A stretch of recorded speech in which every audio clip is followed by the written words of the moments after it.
তো hello everyone, ভাইয়াপুরা HPC online প্ল্যাটফর্মে প্রত্যেকে স্বাগতম। তো আমরা শুরু করতে যাচ্ছি একাদশ এবং দ্বাদশ এইচএসসি 26 এবং 27 ব্যাচের জন্য একটা গুরুত্বপূর্ণ একটা সাবজেক্ট হচ্ছে কি ফিজিক্স। Physics second paper. তো ফিজিক্স সেকেন্ড পেপারের একটা গুরুত্বপূর্ণ অধ্যায় হচ্ছে তোমার হচ্ছে কি চ্যাপ্টার 8। তো আধুনিক পদার্থবিজ্ঞানের সূচনা আমরা আজকে মেইনলি ওয়ান শট রিভিশন ক্লাসের মাধ্যমে শেষ করে দেবো, যেটা তোমার মেইন এক্সামের জন্য ইম্পর্টেন্ট, এমসিকিউ সিকিউর জন্য ইম্পর্টেন্ট, ঠিক আছে, তোমার মেইন এক্সামের জন্য। আর বেসিক্যালি তোমার হচ্ছে কি মানে ভার্সিটির ক্ষেত্রে বা এডমিশনের জন্য আমরা একাডেমিক থেকে আমরা এডমিশন পর্যন্ত এখানে কভার করে দেবো। কোন দুইটা কভার করে দেবো, কোনগুলো টপিক কভার করে দিব যে এইগুলো টপিক কভার করে দিতে পারবো, যে তোমার বেসিক্যালি তোমার এমসিকিউর জন্য কোন কোন পার্টগুলো ইম্পর্টেন্ট, সিকিউর জন্য শর্ট কোশ্চেনের জন্য কোন কোন পার্টগুলো ইম্পর্টেন্ট, সুন্দরভাবে ভাইয়ের সঙ্গে সুন্দরভাবে মনোযোগ সহকারে তোমরা সুন্দরভাবে করে নিবা। তোমাদের কাছে এতটুকু রিকোয়েস্ট থাকবে, তোমরা সুন্দরভাবে ইসেক স্যারের বইটা হাতে নিবা, টেবিলে বসবা, ক্লাসটা সুন্দরভাবে করবা এবং ভাইয়া যতটুকু তোমাদের নোট ডাউন করে দিচ্ছে সুন্দরভাবে তোমরা নোট ডাউন করে নিবা। এতটুকুই তোমাদের কাছে কি থাকবে, রিকোয়েস্ট থাকবে, ঠিক আছে। তো আমরা কথা না বলে আমরা কি মেইন টপিকে চলে যাব। আমরা টাইম নষ্ট করব না, টাইম যথেষ্ট পরিমাণে আমরা ইউজফুল করব, ঠিক আছে। তো আমরা আজকে শুরু করতে যাচ্ছি কি আধুনিক পদার্থবিজ্ঞানের সূচনা আমরা শুরু করতে যাচ্ছি। তো সুন্দরভাবে ভাইয়ের সঙ্গে আমরা কি করব পড়ে নেব, ঠিক আছে। তার আগে সুন্দরভাবে তোমরা বইটা খোলো এবং সুন্দরভাবে হাতে নাও, এবং হাইলাইটার যদি থাকে তাহলে হাইলাইটার তুমি নিতে পারো, কারণ আমি হাইলাইটার এবং দুইটাই আমি ইউজ করে তোমার কি মেনলি দিয়ে দেবো। আমরা শুধুমাত্র তোমার কি আজকের ক্লাসটা শুধুমাত্র এমসিকিউ, অর্থাৎ এমসিকিউর জন্য আমরা সুন্দরভাবে ধরে ধরে পড়বো, এবং মেনলি তোমার কি মানে এমসিকিউর জন্য আমরা সুন্দরভাবে ধরে ধরে পড়বো।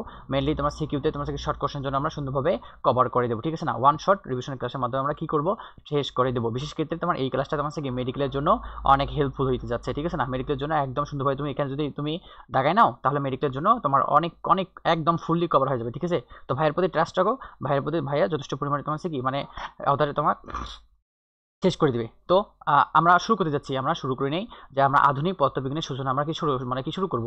এর আগে আমরা নিউক্লিয় পদার্থবিজ্ঞানের সূচনা আমরা মানে তোমার কি মানে পড়ে নিছি। তো যারা যারা করে নাও নাই তারা সুন্দরভাবে ইউটিউব চ্যানেলে চলে যাবা, আমাদের চ্যানেল আছে। তো এসপিসি অনলাইন প্ল্যাটফর্ম তোমার কি মানে ইউটিউব চ্যানেলে সার্চ দিলে চলে আসবে। তো ওখানে তোমার বায়োলজি বা প্রথম পত্র, দ্বিতীয় পত্র, কেমিস্ট্রি, তারপর জিকে, আইসিটি, আস্তে আস্তে তোমার কি মানে ওই তোমার চ্যানেলে সুন্দরভাবে তোমরা অল সাবজেক্ট তোমরা পেয়ে যাবা, ঠিক আছে। তো আমাদের সঙ্গে থাকো, অনেক তোমার কি মানে তোমার এই জার্নিটা তোমার অনেক তোমাদের ক্ষেত্রে অনেক হেল্পফুল হইতে যাচ্ছে, ঠিক আছে। তো আমরা কথা না বলে আমরা কি চলে আসি আধুনিক পদার্থবিজ্ঞানের সূচনায়। আমরা সুন্দরভাবে আগে কিওয়ার্ডগুলো দেখবো, কারণ তুমি যদি একটা অধ্যায়ের ভিতরে যদি কিওয়ার্ডগুলো সুন্দরভাবে তুমি জানতে পারো তাহলে তোমার একটা একটা ফ্রেশ একটা তোমার কি নলেজ চলে আসবে, যে আসলে তোমার এক্স্যাক্টলি তোমার অধ্যায়ের ভিতরে কি কি আছে কি কি নাই, ঠিক আছে। তো তুমি যদি এটা ধারণা নিতে পারো তাহলে ওই অধ্যায়টা পড়তে তোমার একটু ইজি হবে। তো আমরা আগে তোমার প্রথমে আমরা প্রসঙ্গ কাঠামো সম্পর্কে আলোচনা করবো, যে প্রসঙ্গ কাঠামোটা তোমার আসলে তোমার কি, ঠিক আছে। অর্থাৎ একটা বস্তু একমাত্রিক আছে না দ্বিমাত্রিক আছে ত্রিমাত্রিক আছে তা বোঝানোর জন্য যে কাঠামো ব্যবহার করা হয় তাকে বলা হয় প্রসঙ্গ কাঠামো বা প্রসঙ্গ কাঠামো বলে থাকে। তারপর প্রসঙ্গ কাঠামোকে দুই ভাগে ভাগ করা যায়, একটা জড় প্রসঙ্গ কাঠামো, একটা হচ্ছে অজড় প্রসঙ্গ কাঠামো। জড় প্রসঙ্গ কাঠামোর ক্ষেত্রে ত্বরণ এবং মন্দন সৃষ্টি হতে পারে, আর অজড় প্রসঙ্গ কাঠামোর ক্ষেত্রে ত্বরণ মন্দন কোনোটাই সৃষ্টি হতে পারে না। এখান থেকে এতটুকু মনে রাখলেই তোমার হয়ে যাবে। তারপর আমরা আপেক্ষিকতা মানে তোমার দেখবো যে স্থিতিশীল অবস্থায় আপেক্ষিকতা তোমার কি ইকুয়াল তোমার কি অর্থাৎ ই নট ইকুয়াল তোমার এম নট সি স্কয়ার, ঠিক আছে না। আর গতিশীল অবস্থায় আরেকটা আমরা তোমার কি আপেক্ষিকতার সূত্র জানি, আইনস্টাইন আপেক্ষিকতার সূত্র ইকুয়াল এম সি স্কয়ার। যেখানে যেখানে তোমার সিটা হচ্ছে আলোর বেগ, আলোর বেগের মান হচ্ছে তোমার কি সি ইকুয়াল লেখা যায় 3 × 10⁻⁴ তোমার কি 8 মিটার/সেকেন্ড। এগুলো আমরা ম্যাথ আকারে সুন্দরভাবে আমরা কভার করে নেবো ভাইয়ের সঙ্গে। সুন্দর তোমার কোনো কনফিউশন এখানে ভোগার দরকার নেই, ঠিক আছে। আমি সুন্দরভাবে তোমাদের কভার করে দেবো, এবং যারা পার্সোনাল বেসে আমাদের মানে যুক্ত আসো তারা সুন্দরভাবে কভার করে নেবে, ঠিক আছে। তারপর আমরা দেখবো তোমাদের গ্যালিলিও রূপান্তর সূত্র সম্পর্কে আলোচনা করবো, লরেন্সের রূপান্তর সূত্র সম্পর্কে আলোচনা করবো। সেখানে তোমার কি দৈর্ঘ্য, সংকোচন, প্রসারণ সম্পর্কে অনেকভাবে আলোচনা করবো। সেখানে মৌলিক বল, কোয়ান্টাম তত্ত্ব কতগুলো তোমার প্রদান করেছেন, এবং লাস্টে আমরা তোমার কি হাইজেনবার্গের অনিশ্চিত সম্পর্কে আলোচনা করবো। এগুলো হচ্ছে সাব ইউনিট। তো সুন্দরভাবে ভাইয়ের সঙ্গে তোমার বইটা সুন্দরভাবে আন্ডারলাইন করে নিবা, এবং এই ক্লাসের মাধ্যমে আমরা তোমার এমসিকিউ এবং সিকিউতে শর্ট কোশ্চেন আমরা সবকিছু কি করবো শেষ করে দেবো। তারপর আমরা আস্তে আস্তে তোমার কি ম্যাথ সুন্দরভাবে তোমাদের ভাইয়া কভার করে দেবে। যারা পার্সোনাল বেসে আসো সুন্দরভাবে কভার করে দেবে, বিশ্বাস রাখো, ঠিক আছে। এইটা হচ্ছে তোমার কি চিত্র তোমার দেওয়া আছে, বিজ্ঞানী আইনস্টাইন সূত্র তোমার দেওয়া আছে, আপেক্ষিকতা সূত্র, যেখানে তোমার ইকুয়াল এমসি স্কোয়ার, ঠিক আছে না।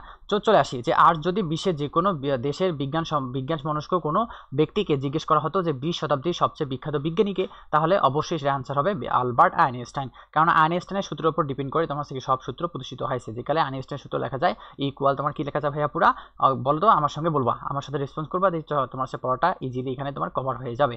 যে ইকুয়াল কি লেখা যায় ভাইয়া পুরা, হ্যাঁ এমসি স্কোয়ার লেখা যায়, ঠিক আছে। তারপর এখানে বলছে খুব কম সংখ্যক বিজ্ঞানী আইনস্টাইনের মতো তার মৌলিক কাজের সংখ্যা বৈচিত্র্য এবং অপরিসীম গুরুত্ব বিবেচনায় এত বিখ্যাত হতে পেরেছেন। আইনস্টাইন তার বহু বৈচিত্র্যময় বিজ্ঞানীর আবিষ্কারের মধ্যে সবচেয়ে বেশি পরিচিত তার আপেক্ষিক তত্ত্বের জন্য, ঠিক আছে না। আপেক্ষিক তত্ত্বের মধ্যে আপেক্ষিকতা বিশেষ তত্ত্বের জন্য তিনি সমাধিক পরিচিত হয়েছেন। অর্থাৎ এই যে তোমার সে বিজ্ঞানী আলবার্ট আইনস্টাইন যে তোমার ইকুয়াল এমসি স্কয়ার প্রতিষ্ঠিত করেছেন, সেটা তোমার পরিচিত হয়েছেন এই সূত্রের পরিপ্রেক্ষিতেই। 1905 সালে যখন তার বয়স ছিল 26 বছর, তখন তিনি আপেক্ষিক বিশিষ্টত্ব প্রদান করেছেন। অর্থাৎ লেস দেন ইম্পর্টেন্ট, জাস্ট তোমার এখান থেকে রিডিং পড়লে তোমার হয়ে যাবে। আহামরি তোমার এখান থেকে কিছুই পড়ার দরকার নাই ভাইয়া পুরা, ঠিক আছে না। আমরা সময় নষ্ট করবো না, আমরা যথেষ্ট পরিমাণে কি করবো, তোমার হচ্ছে কি ইফেক্টিভ ক্লাস করবো, ইফেক্টিভ পড়াশোনা করবো।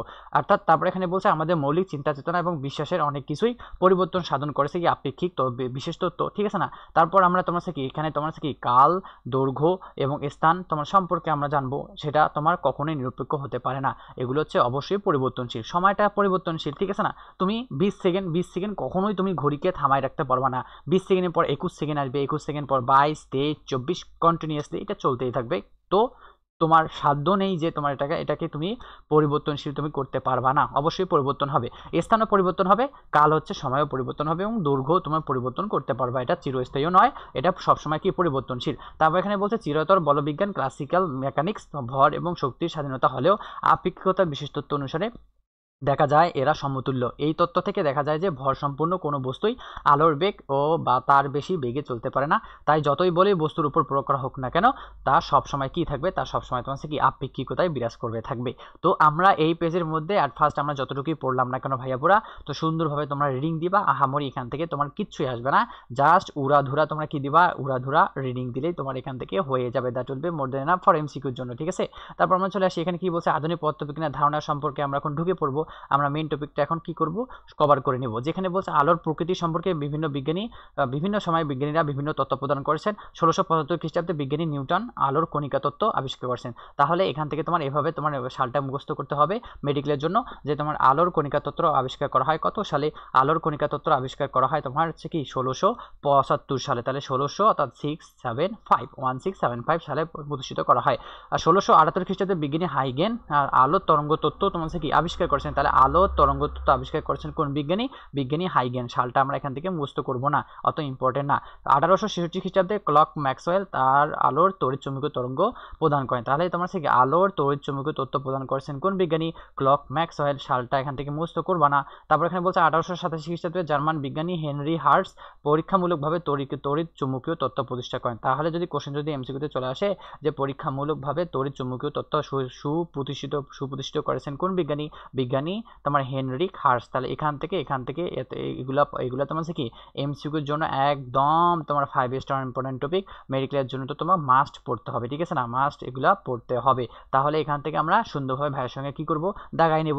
আমি পরে দাগাই দিচ্ছি, আগে পেজটা তোমাকে ভালোভাবে পড়াই দিই। তারপর এখানে বলছে কি, অর্থাৎ এই সময় তিনি তড়িৎচুম্বকীয় তরঙ্গ নিয়ে পরীক্ষা নিরীক্ষা কালে আংশিকভাবে আলো তড়িৎ ক্রিয়া আবিষ্কার করেন, কিন্তু আলো তড়িৎ ক্রিয়া এবং তড়িৎচুম্বকীয় তরঙ্গ দ্বারা তারা ব্যাখ্যা করা সম্ভব হয়নি। তারপর এখানে বলছে তোমার হচ্ছে যে কৃষ্ণ বস্তুর বিকিরণ ব্যাখ্যা করতে গিয়ে 1900 খ্রিস্টাব্দে জার্মান ম্যাক্স প্ল্যাঙ্ক কোয়ান্টাম তত্ত্ব আবিষ্কার করেন। তাহলে যদি এমসিকিউ যদি চলে আসে যে কোয়ান্টাম তত্ত্ব আবিষ্কার করেছেন কোন বিজ্ঞানী ম্যাক্স প্ল্যাঙ্ক আবিষ্কার করেছেন। তো এটা তোমার হচ্ছে কি মেডিকেল ভর্তি পরীক্ষার জন্য একদম হট টপিক, একদম ইনফিনিটি স্টার ইম্পর্টেন্ট। তো এই কোশ্চেনটা তোমার মেডিকেলে তোমার অনেকবার চলে আসছিল যে তোমার হচ্ছে কি মানে ম্যাক্স প্ল্যাঙ্ক কোন তত্ত্ব প্রবর্তন করেছেন বা আবিষ্কার করেছেন, বিজ্ঞানী ম্যাক্স প্ল্যাঙ্ক তোমার হচ্ছে কি কোয়ান্টাম তত্ত্ব আবিষ্কার করেছেন। তাহলে এখান থেকে আমরা কি করব, এখান থেকে এতটুকু পড়বো যে কৃষ্ণ বস্তুর বিকিরণে ব্যাখ্যা করতে গিয়ে 1900 খ্রিস্টাব্দে বিজ্ঞানী ম্যাক্স প্ল্যাঙ্ক কোয়ান্টাম তত্ত্ব প্রদান করেছেন। তারপর সেখানে তোমার হচ্ছে কি সেখানে কোয়ান্টাম তোমার হচ্ছে কি শক্তি তোমার হচ্ছে কি মানে লেখা যায় ইকুয়াল এস মিউ। তাহলে ইকুয়াল কি লেখা যায় ভাইয়া পুরা, ইকুয়াল তোমার হচ্ছে কি এস মিউ লেখা যায়, যেখানে এ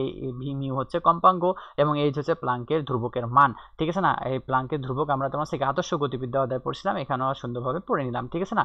তাহলে এই পেজটা থেকে আমরা বড়জোরভাবে এবার এতটুকুই পড়লাম যে তোমার কি মানে তোমার ম্যাক্স প্লাঙ্ক তোমার কি কোয়ান্টাম তত্ত্ব আবিষ্কার করেছেন, এবং সেখানে কোয়ান্টাম তত্ত্ব তোমার লেখা যায় ইকুয়াল এস মিউ লেখা যায়। মিউটা হচ্ছে তোমার কম্পাঙ্ক, এস হচ্ছে তোমার কি প্লাঙ্কের ধ্রুবক বা প্লাঙ্কের ধ্রুবকের নামে পরিচিত হতে পারে। তাহলে এটা 2 স্টারের পরে তো সুন্দরভাবে এখানে কি করবা, এমসিকিউর জন্য সুন্দরভাবে ভাইয়া পুরা পড়ে নিবা, ছোট ছোট ভাইয়া পুরা সুন্দরভাবে তোমরা কি করবা পড়ে নিবা, ঠিক আছে। তারপর এখান থেকে আমরা কিছু পড়বো না, এখান থেকে জাস্ট রিডিং দিয়ে তোমার হয়ে যাবে। তারপর লাস্ট পার্ট এখানে চলে আসো, এখানে বলছে এখানে অল্প একটু হালকা পাতলা আমাদের রিডিং পড়তে হবে যে 1924 খ্রিস্টাব্দে ফরাসি বিজ্ঞানী লুই ডি ব্রাগলি দেখান যে একটি কণা স্রোত তরঙ্গের মতো আচরণ করে। জাস্ট রিডিং পড়লে তোমার হয়ে যাবে, দাগায় নেওয়ার দরকার নাই। সুতরাং ম্যাক্স প্লাঙ্কের আলোর কোয়ান্টাম তত্ত্ব বা আইনস্টাইনের আপেক্ষিক বিশেষ তত্ত্ব প্রবর্তনের মাধ্যমে তোমার সে আধুনিক পদার্থবিজ্ঞানের যাত্রা শুরু হয়। অর্থাৎ এখান থেকে আমরা এতটুকু সামারি বলতে পারি যে তোমার সে কি মানে তোমার আলবার্ট আইনস্টাইন অর্থাৎ ইকুয়াল এমসি স্কয়ার সূত্র প্রদানের মাধ্যমে সেটা তোমার সে আমাদের এই পদার্থবিজ্ঞানটা তোমার গঠিত হয়েছে এবং সূচনা হয়েছে, আধুনিক পদার্থবিজ্ঞানের যাত্রার সূচনা হয়েছে, এবং সেখানে অনেকগুলো বিজ্ঞানী অবদান রেখেছেন। তার মধ্যে অন্যতম হচ্ছে কি 1900 সালে তোমার বিজ্ঞানী ম্যাক্স প্লাঙ্ক তোমার কি কোয়ান্টাম তত্ত্ব আবিষ্কার করেছেন। এখান থেকে এতটুকু পড়লে তোমার হয়ে যাবে, এমসিকিউর জন্য হয়ে যাবে, মেডিকেলের জন্য তোমার কি একদম হয়ে যাবে। তারপর এখানে তোমার কি সকল ভাবে এগুলো অল্প একটু তোমার কি করতে হবে ভাইয়া, পুরা অল্প একটু তোমাকে জাস্ট তোমাকে এখান থেকে রিডিং দিতে হবে। এখানে বলছে আধুনিক পদার্থবিজ্ঞানের বিভিন্ন শাখা রয়েছে, সেগুলো শাখাগুলো কি হতে পারে দেখো তো। সেগুলো তোমার কি শাখাগুলো হতে পারে তোমার কি মানে তোমার কোয়ান্টাম বলবিদ্যা হতে পারে, তারপর পারমাণবিক এবং নিউক্লিয়ার বলবিদ্যা হতে পারে, আপেক্ষিক তত্ত্ব হতে পারে। আপেক্ষিক তত্ত্ব আমরা সমান কি জানি যে ইকুয়াল তোমার কি জানি এম সি স্কয়ার জানি, যেখানে সিটা হচ্ছে তোমার থেকে আলোর তোমার মান, যার মান হচ্ছে 3 × 10⁸ মিটার/সেকেন্ড, এবং তোমার এমটা হচ্ছে বস্তুর ভর বোঝা হয়, ঠিক আছে না। তারপরে জ্যোতি পদার্থবিজ্ঞান সম্পর্কে জানবো, অ্যাস্ট্রোফিজিক্স সম্পর্কে জানবো, বায়োমেডিকেল সম্পর্কে জানবো, ঠিক আছে না। তারপর তোমার কি পরিসংখ্যান সম্পর্কে জানবো, কঠিন অবস্থা পদার্থবিদ্যা সম্পর্কে জানবো, এবং আবহাওয়া বিজ্ঞান সম্পর্কে জানবো, এবং জিও ফিজিক্স সম্পর্কে জানবো। এগুলো জাস্ট তুমি সুন্দরভাবে বারবার রিডিং দিলে তোমার হয়ে যাবে। তোমার ওয়ান মোর রিমেম্বার দ্যাট, এতটুকু মনে রাখবা যে আধুনিক পদার্থবিজ্ঞানের বিভিন্ন শাখার মধ্যে কোনগুলো হতে পারে কোনগুলো হতে পারে না। তো এখান থেকে এতটুকু পড়লে কি হয়ে যাবে, সুন্দরভাবে কভার হয়ে যাবে, ঠিক আছে। তো আমরা কি করব, আমরা এই পেজগুলো সুন্দরভাবে রিডিং দেবো, এবং ভাইয়ের সঙ্গে সুন্দরভাবে তোমরা কি করো নাও, ভাইয়ের সঙ্গে সুন্দরভাবে তোমরা তোমার কি দাগায় নাও, ঠিক আছে। আমি যতটুকু দাগাই দিচ্ছি ততটুকু তোমার কি এমসিকিউর জন্য এবং মানে তোমার মেন এক্সামের জন্য অনেক অনেক ইম্পর্টেন্ট, ঠিক আছে না। তো আমি এই পেজটা তোমার সুন্দরভাবে কি করে দিই, দাগাই দিই, ঠিক আছে। তো আমরা এখান থেকে আমরা এতটুকুই পড়বো।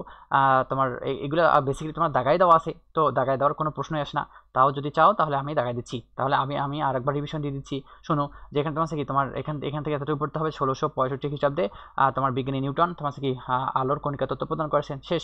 তারপর বলছেন যে বিজ্ঞানী হাইগেন কি প্রদান করেছেন, আলোর তরঙ্গ তত্ত্ব প্রদান করেছেন। বিজ্ঞানী ম্যাক্স প্লাঙ্ক কি প্রদান করেছেন, আলোর তড়িৎ চুম্বকীয় তত্ত্ব প্রদান করেছেন।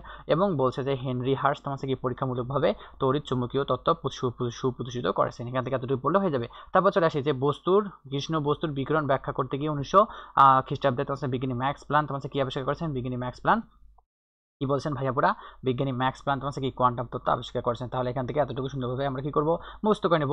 যেখানে ম্যাক্স প্লাঙ্কের তোমার কি মানে তোমার সূত্রটা হচ্ছে ইকুয়াল তোমার কি এস মিউ, যেখানে মিউটা হচ্ছে তোমার কম্পাঙ্ক, এসটা হচ্ছে তোমার কি প্লাঙ্কের ধ্রুবক।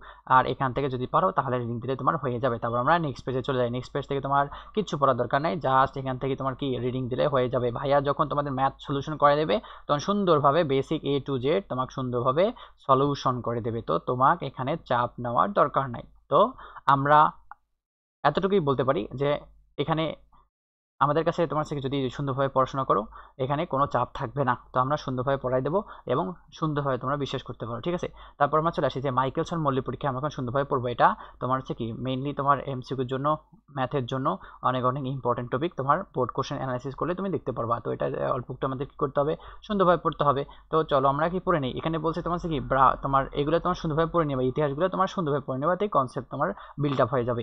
বা তোমার হচ্ছে ব্রাডলি পরীক্ষা হতে জানা গেছে যে পৃথিবীর ইথার মাধ্যমে সাপেক্ষে 300 কিলোমিটার বেগে বিচরণ করে। তাহলে ইথার মাধ্যমে সাপেক্ষে কত কিলোমিটার বিচরণ করে, 300 কিলোমিটার তোমার কি বেগে বিচরণ করে। এটা মনে রাখতে হবে যে পারিপার্শ্বিক ইথার মাধ্যমকে কোনোরূপ আলোড়িত করা যায় না। তাহলে এখান থেকে এতটুকু মনে রাখবা যে ইথারকে কত বেগের সাপেক্ষে তোমার কি বিচরণ করে, 300 কিলোমিটার বেগে বিচরণ করতে পারে। এখান থেকে এতটুকু পড়লে হয়ে যাবে, ঠিক আছে না। আর এগুলো আমি সুন্দরভাবে বেসিক ভার্স তোমার যখন আমি শুরু করাবো তখন সুন্দরভাবে আমরা তোমার কি সুন্দরভাবে এখানে তোমাদের বুঝাই দেবো, ঠিক আছে না। রুটিন অনুযায়ী তোমাদের ক্লাস হবে, সমস্যা নাই। এখানে বলছে তোমার কি মানে মাইকেলসন তার পরীক্ষার জন্য এক অদ্ভুতপূর্ব সূত্র আবিষ্কার করেছেন, যার ফলে তিনি নোবেল পুরস্কার সম্মানিত লাভ করেছেন। অবশ্যই সে অবশ্যই একটু ভালো একটা বিজ্ঞানী, সে তাই নোবেল পুরস্কার পেয়েছে। তোমরা ভালোভাবে পড়াশোনা করো, ভালো অনেক কিছু বড় বড় জিনিস তোমার অর্জন করো এবং ভালো একটা পজিশনে যাও, তোমরাও নোবেল পুরস্কার পাওয়া, সমস্যা নেই, ঠিক আছে। তারপর বলছে তার যন্ত্রের নাম করা হয় তোমার মাইকেলসন ব্যতিচার মাপক যন্ত্র। তাহলে এই যন্ত্রটা তোমার মুখস্থ করতে হবে যে মাইকেলসন মৌলিক পরীক্ষা থেকে এক ধরনের যন্ত্র পাওয়া যায়, সেটা হচ্ছে কি মাইকেলসন ব্যতিচার মাপক যন্ত্র। এই পরীক্ষাটি পদার্থবিজ্ঞান ইতিহাসে এক শ্রেণীর পরীক্ষা, যা থেকে ইথার মাধ্যমে যে অস্তিত্ব নেয় তা পরীক্ষামূলক বোঝা যায়। জাস্ট এখান থেকে গো ফর রিডিং দিলে তোমার হয়ে যাবে। তাহলে কি করবো আমরা ভাইয়া, পুরা এটা আমরা সুন্দরভাবে কি করব, রিডিং দিব, ঠিক আছে। তারপর আমরা চলে আসি, তারপর এটা পেজ তোমার কিছু পড়া দরকার নেই, এখান থেকে কিছু পড়বো না, নাথিং। তারপর আমরা নেক্সট পেজে চলে যাই, নেক্সট পেজ থেকে তোমার কিছু পড়তে হবে না, জাস্ট কিছু পড়তে হবে না, জাস্ট কি করবা, রিডিং দিলে হয়ে যাবে, ঠিক আছে না। তো আমরা কি করলাম, আমরা তোমার কি এই মাইকেলসন মৌলিক পরীক্ষা আমরা কি শেষ করে দিলাম। এখান থেকে তোমার সূত্র তোমার একটাই মনে রাখবা যে মাইকেলসন মৌলিক পরীক্ষা তোমার একটা সূত্র দেওয়া আছে যে n ইকুয়াল তোমার কি 2 d v স্কয়ার বাই তোমার কি ল্যামডা c স্কয়ার, যেখানে তোমার কি ডিটা হচ্ছে তোমার কি দূরত্ব বা দৈর্ঘ্যকে বোঝায়, ঠিক আছে না। তারপর এখানে হচ্ছে তোমার কি এখানে তোমার ভি হচ্ছে তোমার বেগ, ঠিক আছে। তারপর হচ্ছে তোমার ল্যামডা মানে তরঙ্গ দৈর্ঘ্য এবং সি হচ্ছে আলোর বেগ, যার মানে হচ্ছে তোমার 3 × 10 ইনভার্স তোমার 10⁸ মিটার পার সেকেন্ড হতে পারে। এটা আমরা যখন ম্যাথ করাই দেবে ভাইয়া সুন্দরভাবে তোমাদের বুঝে দেবে, তখন সুন্দরভাবে ওখানে এই কভার করে দেবে। জাস্ট যদি পারো তাহলে এই যে তোমার এই সূত্রটা সুন্দরভাবে মুখস্থ করতে পারো মেডিকেলের জন্য, ঠিক আছে না। মেডিকেলের ক্ষেত্রে তোমার এই ম্যাথগুলা সুন্দরভাবে চলে আসতে পারে, ক্যালকুলেশন হাতে কলমে ক্যালকুলেশন আসতে পারে। তারপর আমরা চলে আসলাম যে তোমার পরীক্ষা ফলাফল বিষয়ে চলে আসলাম, এটা অল্প একটু পড়তে হবে। তো আমরা সুন্দরভাবে কি করবো, পড়ে নেবো, ঠিক আছে।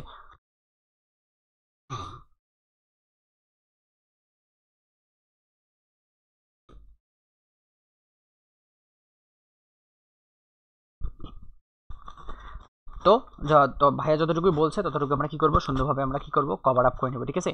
তো এখান থেকে পড়তে হবে যে এই পরীক্ষা ব্যতিচার নকশার অপসরণে ব্যতিচার দেখার তোমার কি রেখার বিস্তৃতি 25 ভাগের 1 ভাগ তোমার কি যা মাইকেল সন তোমার কি তোমার সূক্ষ্ম যন্ত্রে মাপা যেতে পারে। তাহলে এখান থেকে আমরা এতটুকু পড়ে নেব, ঠিক আছে।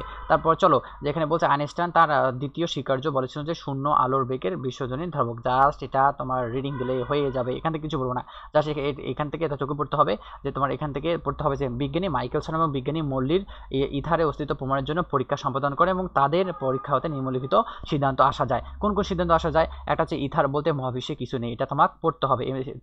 বেসিক্যালি এই পয়েন্টটা তোমাকে পড়তে হবে। এসএসসি তোমার কি মেইন এক্সামের জন্য তোমার এমসিকিউর জন্য পড়তে হবে এবং সিকিউতে তোমার হচ্ছে কি ক এবং খ এর জন্য তোমাকে এমনিতে কি করতে হবে, কভার করতে হবে যে ইথার বলতে মহাবিশ্বে কিছুই নেই। তারপর হচ্ছে গ্যালিলিও সূত্র রূপান্তর তোমার সঠিক নয়। তারপর হচ্ছে আলোর বেগ একটি ধ্রুবরাশি, একটি উৎস বা পর্যবেক্ষণ মাধ্যমের উপর তোমার নির্ভরশীল নয়। এটা যদি তোমার আসে তাহলে এমসিকিউর জন্য একদম hot topic, 10 star important topic, ঠিক আছে না। এটা সুন্দরভাবে আমরা কি করব, কমপ্লিট করে নেব, ঠিক আছে না। সুন্দরভাবে এটা রিভিশন দিয়ে দিবা, ঠিক আছে। আমি দাগাই দিচ্ছি, সুন্দরভাবে রিভিশন দিবা। এই পেজ থেকে এতটুকু ইম্পর্টেন্ট, যে এই পেজ থেকে এতটুকু পড়বা যে ইথার বলতে মহাবিশ্বে কিছুই নেই, গ্যালিলিও রূপান্তর সূত্র সঠিক নয় এবং তোমার আলোর বেগ একটি ধ্রুবরাশি, এটি উৎস বা পর্যবেক্ষণ মাধ্যমের গতির উপর কি করে না, নির্ভর করে না। এখান থেকে এতটুকু পড়লে that will be more then enough. তারপর এখানে জানার বিষয় চলে আসে যে ইথার বলতে মহাবিশ্বে কিছুই নেই, এই কথা বিজ্ঞানী কে বলেছেন, মাইকেলসন মল্লি পড়েছেন। তার যদি এমসিকিউতে যদি কখনো যদি আসে যে তোমার হচ্ছে কি ইথার বলতে মহাবিশ্বে কিছুই নেই, এটা কে বলেছেন, এটা বলেছেন মাইকেলসন মল্লি বলেছেন। এখান থেকে এতটুকু পড়ে নিব।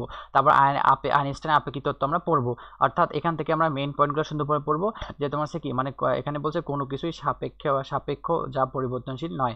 এখান থেকে যা এতটুকু মনে রাখলে হয়ে যাবে, রিডিং দিয়ে দেবা, ঠিক আছে না। এটা আহামরি কথা, ইম্পর্টেন্ট না। তারপর এখানে বলবা যে তোমার এখান থেকে কিছু পড়ার দরকার, এখান থেকে পড়বা যে আপেক্ষিক বিশেষ তত্ত্ব অনুসারে পরম গতি নিরর্থক, অর্থাৎ সব গতি আপেক্ষিক হতে পারে এবং আপেক্ষিক তত্ত্ব মূলত দুই প্রকার। কত প্রকার হতে পারে ভাইয়া, পুরা 2 প্রকার হতে পারে। একটা আপেক্ষিক সাধারণ বা সার্বিক তত্ত্ব হতে পারে, একটা আপেক্ষিক বিশেষ তত্ত্ব হতে পারে। তাহলে এখান থেকে এমসিকিউতে তোমার চলে আসতে পারে, মেডিকেলের ক্ষেত্রে তোমার একদম ইম্পর্টেন্ট টপিক, মেডিকেলে তোমার চলে আসতে পারে যে তোমার হচ্ছে কি আপেক্ষিক তত্ত্ব মূলত কয় প্রকার, 2 প্রকার হতে পারে। তারপরে তোমার মেইন এক্সামে চলে আসতে পারে এমসিকিউতে তোমার আপেক্ষিক তত্ত্ব কত প্রকার, 2 প্রকার। একটা হচ্ছে আপেক্ষিক সাধারণ বা সার্বিক তত্ত্ব, আর একটা হচ্ছে কি বিশেষ তত্ত্ব, একটা স্পেশাল একটা নন স্পেশাল, ঠিক আছে। এখান থেকে এতটুকু পড়লে হয়ে যাবে, বাকিটা তুমি নিজ দায়িত্বে কি করবা, রিডিং দিলে তোমার হয়ে যাবে। এগুলো ইম্পর্টেন্ট টপিক না, না আসে তোমার মেইন এক্সামে, না আসে এডমিশনের ক্ষেত্রে। তারপর আপেক্ষিক বিশেষ তত্ত্ব এবং মৌলিক স্বীকার্য সম্পর্কে আমরা অল্প একটু পড়ে নিব যে 1905 খ্রিস্টাব্দে বিজ্ঞানী আইনস্টাইন আপেক্ষিক তত্ত্বের বিশেষ তোমার কি প্রবর্তন করেন, যা নিম্নলিখিত দুটি মৌলিক স্বীকার্যের উপর প্রতিষ্ঠিত। কয়টি মৌলিক স্বীকার্যের উপর প্রতিষ্ঠিত ভাইয়া, পুরা তোমার 2টি স্বীকার্যের উপর প্রতিষ্ঠিত হতে পারে। তাহলে এখান থেকে আমরা এতটুকু মনে রাখবো, এই দুটি স্বীকার্যকে আপেক্ষিকতার বিশেষ তত্ত্বের স্বীকার্য বলা হয়। তো স্বীকার্যগুলো সুন্দরভাবে আমরা পড়ে নেব নেক্সট টপিকে। প্রথম স্বীকার্যটা কি দেওয়া আছে, প্রথম স্বীকার্যতা এতটুকু সম্পর্কে দেওয়া আছে যে জড় কাঠামোতে বা গ্যালিলীয় কাঠামোতে পদার্থবিজ্ঞানের সূত্রসমূহ অভিন্ন থাকে, তাহলে এটা তোমাকে সুন্দরভাবে এমসিকিউর জন্য সিকিউর জন্য পড়তে হবে। বা সিকিউতে শর্ট কোশ্চেনের জন্য তোমার সিকিউতে তোমার বোর্ড কোশ্চেন চলে আসে, কয় নাম্বারের জন্য কোশ্চেন চলে আসে যে তোমার আপেক্ষিকতার প্রথম স্বীকার্য দেখো যে জড় কাঠামোতে বা গ্যালিলীয় কাঠামোতে পদার্থবিজ্ঞানের সূত্রসমূহ অভিন্ন থাকে।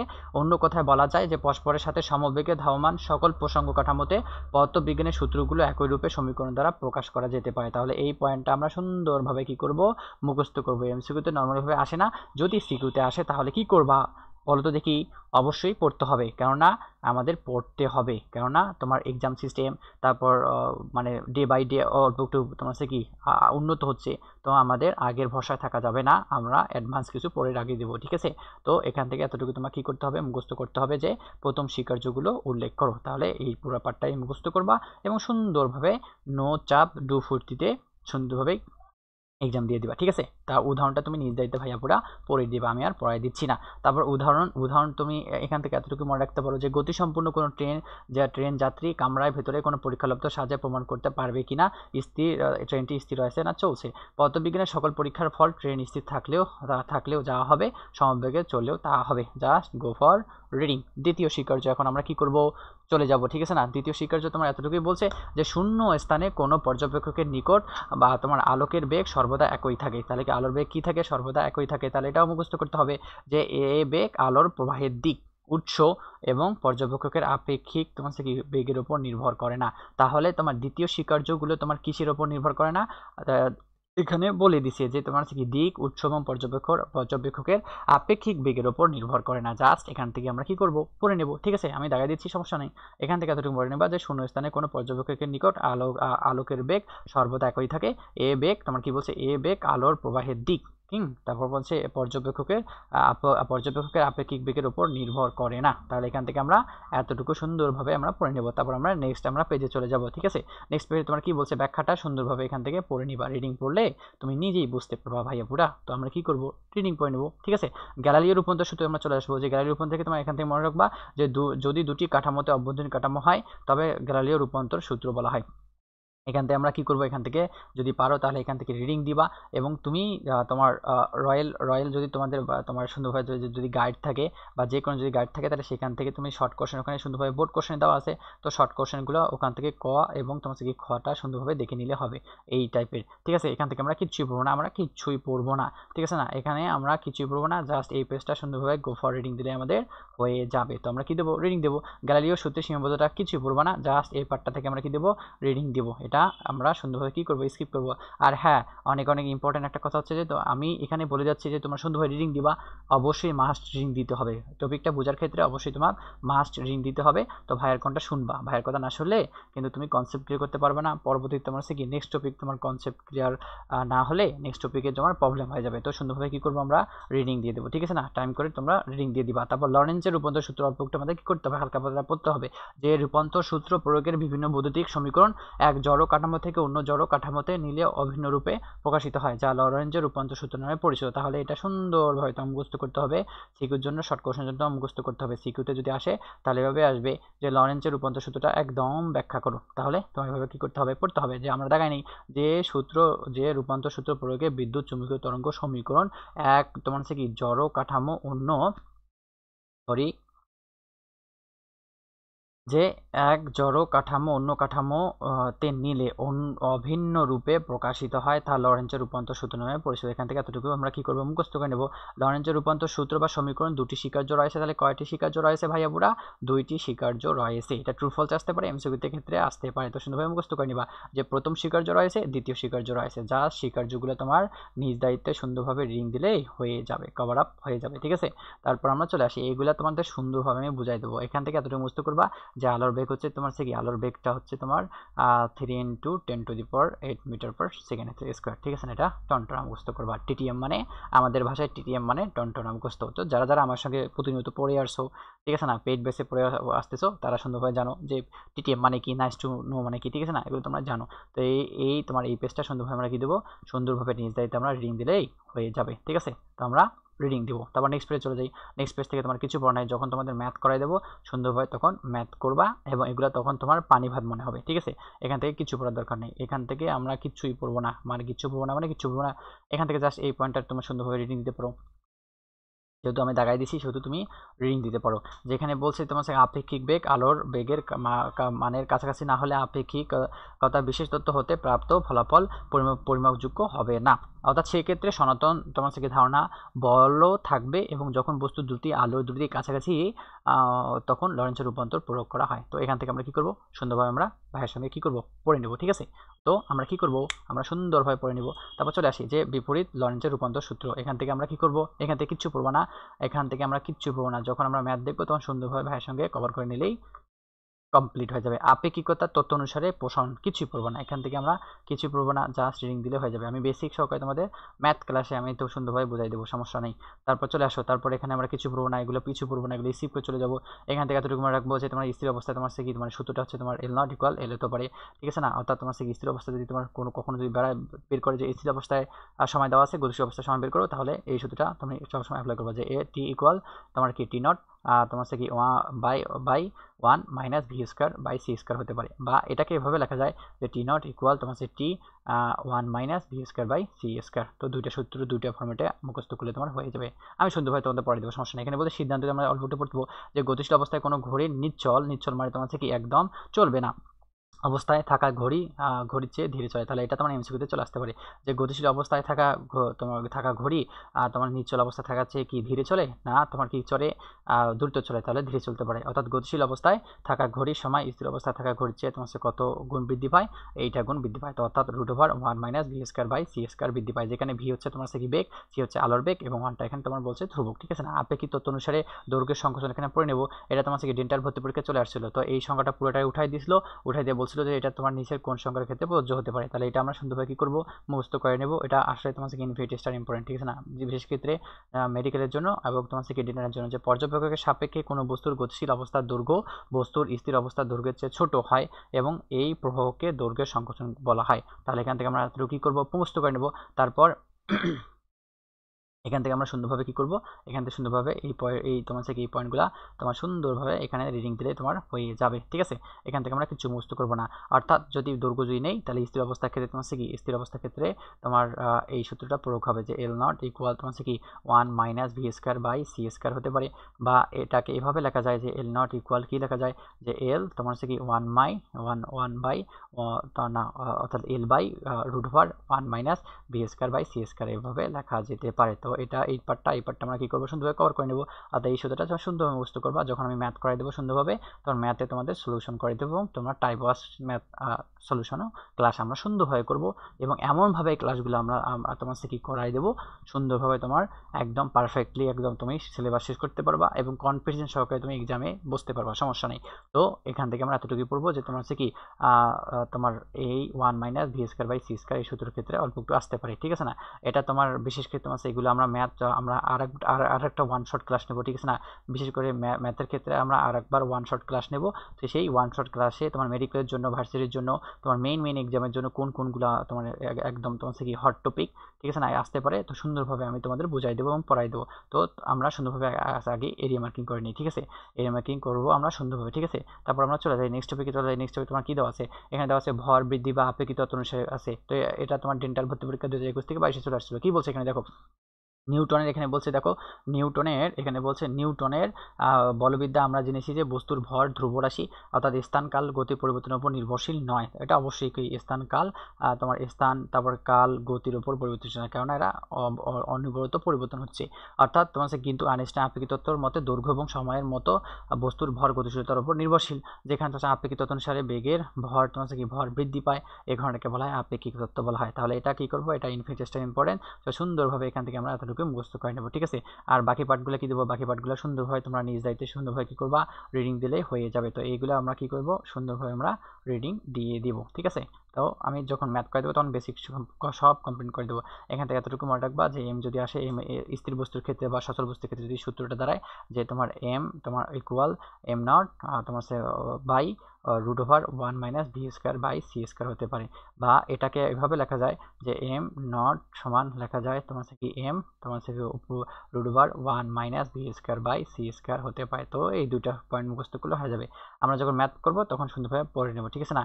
এই যে তোমার আপেক্ষিক ভর, এখান থেকে এই সূত্রটা জানলেই তোমার হয়ে যাবে, আর তোমার কিচ্ছু মুখস্থ করার দরকার নেই, ঠিক আছে না। এটা তোমার সাথে সমান বা বেশি হতে পারে না। অন্যভাবে বলা যায় একটি বস্তুর আলোর বেগ ধাবিত হয়, তার ভর অসীম হবে। তার ভরটা কি হতে পারে? অসীম হতে পারে। এটা মেডিকেল ভর্তি পরীক্ষা তোমার কি কত সালে আসছিল? 20 থেকে 21 সালে আসছিল। তো মেডিকেল কোশ্চেনগুলো আমরা সলভ করবো, সমস্যা নেই। তোমাদের কোর্সে সুন্দরভাবে পেড কোর্সে সুন্দরভাবে আমি সলভ করে দেবো। তারপর এখানে আমরা কিছুই দেখবো না। যদি পারো তাহলে এই কোশ্চেনটা তুমি কি করবা, বোর্ড কোশ্চেনের জন্য HW করবা। একদম ভেরি ভেরি ইম্পর্টেন্ট টপিক। দেখো না এখানে কোন সালে চলে আসছিল। সিলেট বোর্ড 2021 সালে চলে আসছিল, 8 সালে আসছিল, 7 সালে চলে আসছিল এবং 2004 সালে চলে আসছিল।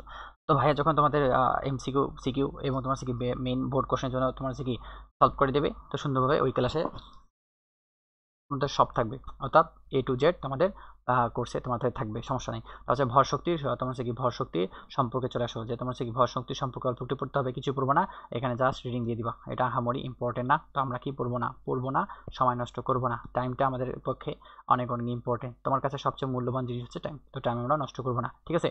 এগুলো সুন্দরভাবে কি করবো, মুখস্থ করবো না, স্কিপ করবা। তো এই যে এখান থেকে আমরা জানি যে তোমার আইনস্টাইন আপেক্ষিক সূত্র হচ্ছে এটা, যে A=mc²। একে আইনস্টাইনের তোমার কি ভর শক্তির সমীকরণ বলা হয়। তো এখান থেকে এতটুকু পার্ট তোমার মুখস্থ করলে হয়ে যাবে। তো এটা সবসময় কি করবা, রিভিশন দিবা। এটার আমরা কি ম্যাথ করবো, এই অধ্যায়ের ক্ষেত্রে আমরা ম্যাথ করবো, সমস্যা নেই, ভাইয়া সুন্দরভাবে তোমাদের কভার করে দেবে। তাছাড়া পারমাণবিক ভর এককে চলে আসো। পারমাণবিক ভরটা আমাদের কি করতে হবে, MCQর জন্য পরিণত হবে। এখানে বলছে একটি পরমাণুর ভর খুবই নগণ্য, তাই পরমাণুর ভর প্রকৃত ভর বিবেচনা করা হয় না। নিউক্লিয় পদার্থবিজ্ঞানের ভরের প্রচলিত একক হলো পারমাণবিক ভর, যার হচ্ছে AMU। AMU একক হচ্ছে অ্যাটমিক মাস ইউনিট। তাহলে AMUN এর পুনরূপ কি, এইটা পুনরূপ হচ্ছে কি অ্যাটমিক মাস ইউনিট, ঠিক আছে না।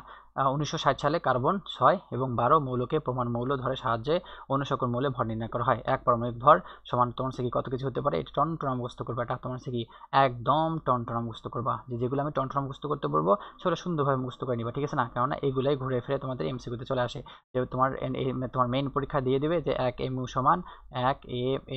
সমান কত কেজি, ঠিক আছে না। তাহলে তোমার এটা মুখস্থ করতে হবে যে তোমার 1.6637 × 10 ইনভার্স তোমার 27 কেজি। তাহলে কি 1 AMU সমান হবে 1. তোমার কি 663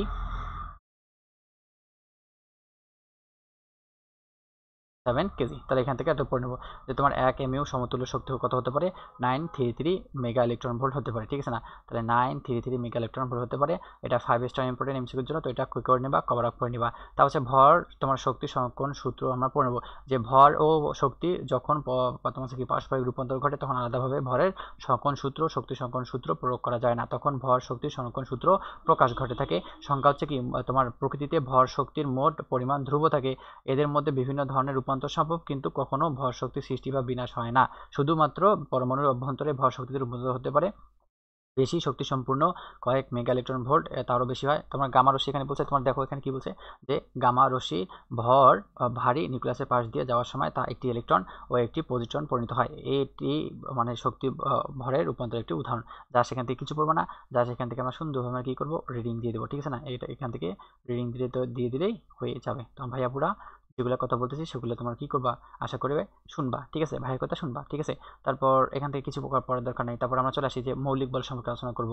তো মৌলিক বল ক্ষেত্রে মৌলিক যেহেতু কথাটা আসলো সেহেতু বলি, অর্থাৎ যে সকল পদার্থকে ভাঙলে ওই সকল পদার্থ ছাড়া অন্য কোনো পদার্থ পাওয়া যায় না, তাকে বলা হয় মৌলিক বল। আর যে সকল পদার্থকে ভাঙলে অন্য কোনো তোমার সেই পরমাণু বা অণু বা অন্য কোনো পদার্থ মৌল পাওয়া যায় বা মিক্সড আকারে থাকতে পারে, সেটা হচ্ছে কি যৌগিক বল হতে পারে। এই মৌলিক বলকে তোমার 4টে ভাগে ভাগ করা যায়। একটা হচ্ছে তোমার একটা কি আছে, একটা সবল নিউক্লিয় বল, একটা দুর্বল নিউক্লিয় বল, একটা সবল তোমার একটা বলছে মহাকর্ষ বল, একটা কি দুর্বল নিউক্লিয় বল হবে। তো একটা সবল নিউক্লিয় বল, একটা তড়িৎচুম্বকীয় বল, একটা তোমার হচ্ছে কি মহাকর্ষ বল, একটা দুর্বল নিউক্লিয় বল। তাহলে এই সিরিয়ালটা এভাবে মনে রাখবা, যে দুমতম, এভাবে মনে রাখবা, যে শত থেকে সবল নিউক্লিয় বল, তারপর তোমার হচ্ছে কি ততে তড়িৎচুম্বকীয় বল, ঠিক আছে না।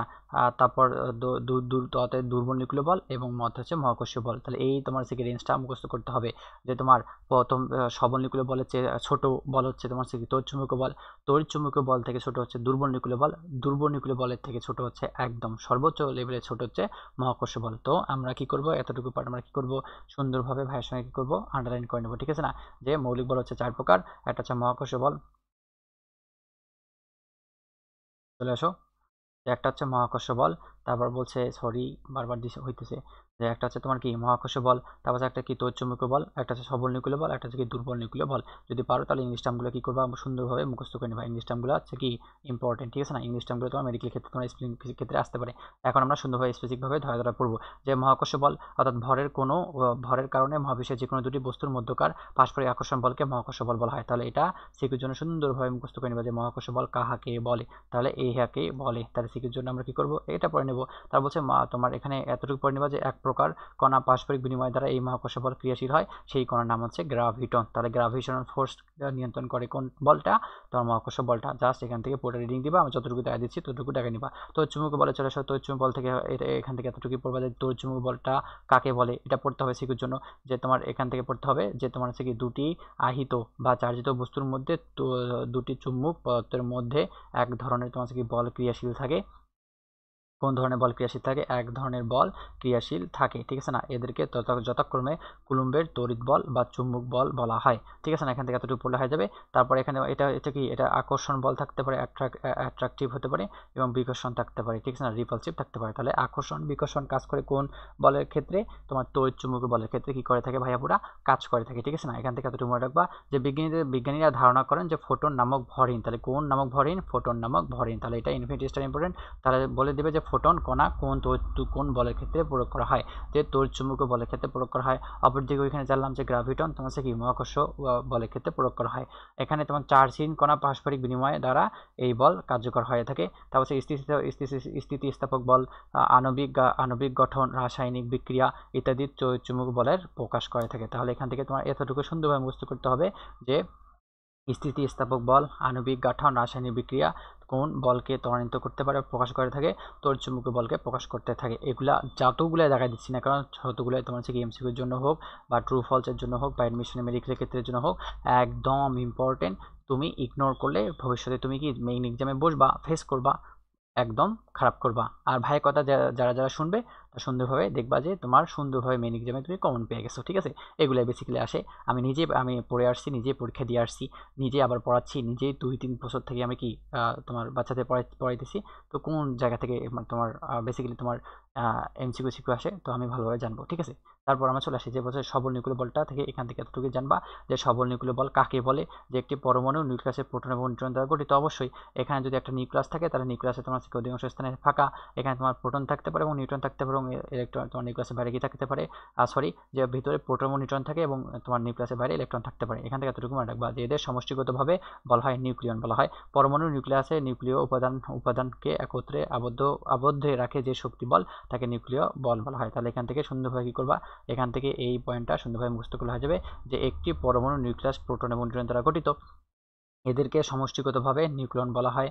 অর্থাৎ পরমাণুতে নিউক্লিয়াসের নিউক্লিয় উপাদানগুলো সমূহকে একত্রে আবদ্ধ রাখে যে শক্তি বল কাজ করে তাকে বলা হয় কি নিউক্লিয় শক্তি বলা হয়। তারপর এখান থেকে এতটুকু মুখস্থ করতে হবে যে নিউক্লিয়াসে অবশ্যই অন্য এক ধরনের সবল বল কাজ করে যা নিউক্লিয়াসকে ঘিরে রাখে, এ বলকে বলা হয় সবল নিউক্লিয় বল বলা হয়। বিজ্ঞানীদের ধারণা করেন যে নিউক্লিয়নের মধ্যে কোন নামক কণা প্রকার কাজ করে থাকে, মেসন নামক কণা প্রকার কাজ করতে পারে। এটা 10 স্টার ইম্পর্টেন্ট, তোমার বলে দেবে এমসিকিউর জন্য, ঠিক আছে? যে কোন কণা কাজ করে, মেসন কাজ করে থাকে। কণাগুলোর পারস্পরিক বিনিময় দ্বারা এই বল ক্রিয়াশীল হয়, এই বল আকর্ষণধর্মী এবং নিউক্লিয়াসের বাইরে ক্রিয়াশীল নয়, অর্থাৎ স্বল্প পরিসরে এই বল ক্রিয়াশীল, এই বল আকর্ষণধর্মীয় চার্জ নিরপেক্ষ হতে পারে। তাহলে এখান থেকে আমরা কি করব, এখান থেকে সুন্দরভাবে আমরা সুন্দরভাবে এগুলো কভার করে নেব যে মেসন এখানে ক্রিয়া করে থাকে, এখানে তোমার হচ্ছে আকর্ষণ এবং চার্জ নিরপেক্ষ হতে পারে। তাহলে এই পয়েন্টটা সুন্দরভাবে মুখস্থ করলে তোমাকে এমসিকিউতে আর কি করতে হবে না, কষ্ট করে পড়তে হবে না বা তোমার আর কনফিউশনে ভুগবা না, ঠিক আছে না? তো এই পয়েন্টগুলো আমাদের কি করব, সুন্দরভাবে আমরা মুখস্থ করে নেব, ভাইয়ের সঙ্গে সুন্দরভাবে মুখস্থ করে নিতে হবে তোমাদের, ঠিক আছে? তো আমরা পরিশ্রম করার পাশাপাশি আমরা সুন্দরভাবে স্মার্ট ওয়েতে আমরা পড়াশোনা করবো, ঠিক আছে? তো এটা হচ্ছে আকর্ষণধর্মী এবং চার্জ নিরপেক্ষ হতে পারে। তারপর 4 নম্বর পয়েন্টে চলে আসি যে দুর্বল নিউক্লিয় বলে চলে আসি। দুর্বল নিউক্লিয় বলে কি বলছে, দুর্বল নিউক্লিয় বল থেকে এতটুকু মনে রাখবা, এতটুকুই আমাদের মনে রাখতে হবে। দুর্বল নিউক্লিয় বল থেকে যে তোমার হচ্ছে কি মানে তোমার তেজক্রিয় নিউক্লিয়াস থেকে 3 ধরনের রশ্মি নিঃসৃত হয়। কয় ধরনের রশ্মি নিঃসৃত হতে পারে? 3 ধরনের। একটা হচ্ছে আলফা রশ্মি, একটা হচ্ছে বিটা রশ্মি, একটা হচ্ছে গামা রশ্মি। এখান থেকে এতটুকু মনে রাখলে তোমার কি হয়ে যাবে। তো এই পার্টটা কি করবা, মুখস্থ করবা। তারপর এখানে দুর্বল নিউক্লিয় বল বলা হয়, বিজ্ঞানীরা ধারণা করেন যে বোসন নামক এক ধরনের কণা দুর্বল নিউক্লিয় বল কার্যকরী হয়ে থাকে। তাহলে এটা 5 স্টার ইম্পর্টেন্ট এমসিকিউর জন্য। তাহলে মহাকর্ষের ক্ষেত্রে গ্রাভিটন কাজ করে, তারপর তড়িৎ চুম্বকীয় বলের ক্ষেত্রে তোমার কোনটা কাজ করে থাকে, তোমার ফোটন কাজ করে থাকে। সবল নিউক্লিয় বলের ক্ষেত্রে মেসন আর তোমার বোসন, আর তোমার না সরি মেসন হবে, এবং দুর্বল নিউক্লিয় বলের ক্ষেত্রে কি কাজ করে থাকে, বোসন কাজ করে থাকে। তাহলে এই পার্টগুলো সুন্দরভাবে কি করবা, মুখস্থ করে নিবা, বা ভাইয়ের সঙ্গে কি করবা, সুন্দরভাবে বইটা দাগে নিবা, ঠিক আছে। আর এই সবটা তোমার সুন্দরভাবে কি করতে হবে, বারবার রিভিশন দিতে হবে, বিশেষ ক্ষেত্রে এডমিশনের জন্য অনেক অনেক ইম্পর্টেন্ট, ঠিক আছে না। বিশেষ ক্ষেত্রে মেডিকেল ভর্তি পরীক্ষার জন্য তো একদম তোমাকে মাস্ট পড়তে হবে, ঠিক আছে না। এখান থেকে কোশ্চেন চলে আসছিল, ঠিক আছে না। এখান থেকে এতটুকু পড়বা যে তোমার মহাকর্ষ বল তোমার পাল্লা হচ্ছে অসীম, তারপর এর তোমার আপেক্ষিক সবলতা 1, তারপর হচ্ছে তোমার তড়িৎ চুম্বকীয় বলে তোমার হচ্ছে কি পাল্লা হচ্ছে অসীম, যেটা তোমার আপেক্ষিক সবলতা 10 to the power 39, সবল নিউক্লিয় বলে তোমার হচ্ছে কি পাল্লা হচ্ছে 10 × 10⁻15 মিটার, আর হচ্ছে কি 10 to the power 41। আর দুর্বল নিউক্লিয় বলে পাল্লা কত হতে পারে, দুর্বল নিউক্লিয় বলে পাল্লা হতে পারে তোমার হচ্ছে কি 10⁻16 মিটার, এবং তোমার হচ্ছে কি মানে আপেক্ষিক সবলতা হচ্ছে তোমার 10⁻13। তাহলে এই পাল্লা আর এখান থেকে সুন্দরভাবে কি করবো, মুখস্থ করে নেবো, ঠিক আছে না। যেটা তোমার হচ্ছে কি ট্রু ফলসের জন্য এবং তোমার হচ্ছে কি মেইন পরীক্ষার জন্য অনেক অনেক ইম্পর্টেন্ট হতে যাচ্ছে। তো সুন্দরভাবে আমরা কি করবো, মাস্ট আমরা এটা পড়ে নেবো, ঠিক আছে। এটা পড়ে নিলে তোমার কি কনফিউশন আর এখানে থাকবে না। তো সুন্দরভাবে কি করবা, ভাইয়ের সঙ্গে সুন্দরভাবে কি করবা, কভার আপ করে নিবা, ঠিক আছে। তারপর আমরা চলে আসি, তারপর বলের একই ভ্রমণে আমরা কি চলে আসি, যে বলের একই ভ্রমণে অল্পটা মধ্যে পড়তে হবে। যে এখান থেকে বলবেন যে তোমার সালাম এবং ওয়াইনবার্গ এবং গ্লুকো, এই তিনটাকে বলা হয় প্রচেষ্টা দুর্বল নিউক্লিয় বল এবং তড়িৎ চুম্বকীয় বলের মধ্যে মাত্র কয়েক বছর সম্পর্ক স্থাপন করে থাকেন। তাহলে কোন কোন বিজ্ঞান স্থাপন করেন থাকেন, জাস্ট এখান থেকে সুন্দরভাবে রিডিং দিলে তোমার হয়ে যাবে, ঠিক আছে। তারপর আমরা কিছু পড়বো না, মহাকাশ ভ্রমণে আপেক্ষিক তত্ত্ব আমরা কিছু পড়বো না। এখান থেকে এতটুকু পড়ে নিবা যে আমাদের গ্যালাক্সিতে নিকটতম তারা কত আলোকবর্ষ দূরে অবস্থিত, 4.3 আলোকবর্ষ দূরে অবস্থিত। জাস্ট মেইন পরীক্ষার জন্য পড়ে নিবা, এটা তোমার ট্রু ফলস আসতে পারে এবং তোমার কি আসতে পারে, এমসিকিউতে আসতে পারে। তো সুন্দরভাবে আমরা কি করে নেবো, পড়ে নিবো, ভাইয়ের সঙ্গে কি করবো, পড়ে নিব। তারপর চলে আসো, এখান থেকে কিছু পড়বো না, এগুলো কিছু পড়বো না। আমি যখন ম্যাথ করে দেবো তখন সুন্দরভাবে তোমাদের ম্যাথ যখন সলিউশন করে দেবো সুন্দরভাবে আমি তোমাদের সলভ করে দেবো, সমস্যা নেই। তারপর প্লাঙ্কের কৃষ্ণ তোমার হচ্ছে কি বস্তুর বিকিরণ, থেকে কিচ্ছু পড়বো না, জাস্ট এখান থেকে এতটুকু মনে রাখবা, তাপমাত্রা বৃদ্ধি পেলে কৃষ্ণ বস্তু হতে বিকিরণ শক্তি বৃদ্ধি পায়। তাহলে এখান থেকে ট্রু ফলস আসতে পারে যে তাপমাত্রা বৃদ্ধি পেলে কৃষ্ণ বস্তুর মোট বিকিরণ শক্তি বৃদ্ধি পায় না হ্রাস পায়। তাহলে যে তরঙ্গ দৈর্ঘ্য সর্বোচ্চ পরিমাণ শক্তি বিকিরণ করে তা তাপমাত্রার সাথে হ্রাস পেতে পারে। তাহলে এই দুইটা পয়েন্ট সুন্দরভাবে তোমার টনটন মুখস্থ করতে হবে, ঠিক আছে না। একদম 5 স্টার ইম্পর্টেন্ট বিশেষ ক্ষেত্রে এমসিকিউর জন্য। তো সুন্দরভাবে এটা রিভিশনের মধ্যে আমরা কি করব, রেখে দেবো, ঠিক আছে। তারপর চলে আসি, তারপর তোমার কিছুই পড়ার দরকার নেই এখান থেকে, ভাইয়া পড়ে তোমার কিচ্ছুই পড়বা না, ঠিক আছে না। এখান থেকে কিচ্ছুই পড়ার দরকার নেই, ঠিক আছে না। এখান থেকে তোমার প্লাঙ্কের প্রতিষ্ঠিত তত্ত্বকে বলা হয় কোয়ান্টাম তত্ত্ব, একে তোমার বলা হয় তোমার কি তেজস্কণাবাদ বলা হয়। তো কোয়ান্টাম তত্ত্বকে আবিষ্কার করেছেন বিজ্ঞানী ম্যাক্স প্লাঙ্ক আবিষ্কার করেছেন। তাহলে কি আবিষ্কার করেছেন, বিজ্ঞানী ম্যাক্স প্লাঙ্ক। তাহলে কি এখান থেকে আমরা এতটুকু আমরা পড়ে নেব, একে বলা হয় তোমার কি তেজস্কণাবাদ বলা হয়। তাহলে এখান থেকে এতটুকু পড়লে হয়ে যাবে। তারপরে তোমার প্লাঙ্কের কোয়ান্টাম তত্ত্বে আমরা কি করে আসি, সরি, অর্থাৎ তোমার কি প্লাঙ্কের কোয়ান্টাম তত্ত্বে আমরা চলে আসি, যে প্লাঙ্কের কোয়ান্টাম তত্ত্ব কি বলছে, তো পড়তে হবে অল্প একটু। যে প্লাঙ্কের অভিমত অনুসারে কোনো বস্তু হতে শক্তি বিকিরণ বা বিভিন্ন বস্তুর মধ্যে শক্তি বিনিময় নিরবিচ্ছিন্নভাবে ঘটে না। এই প্রক্রিয়ায় কোনো ধারাবাহিকতা নেই।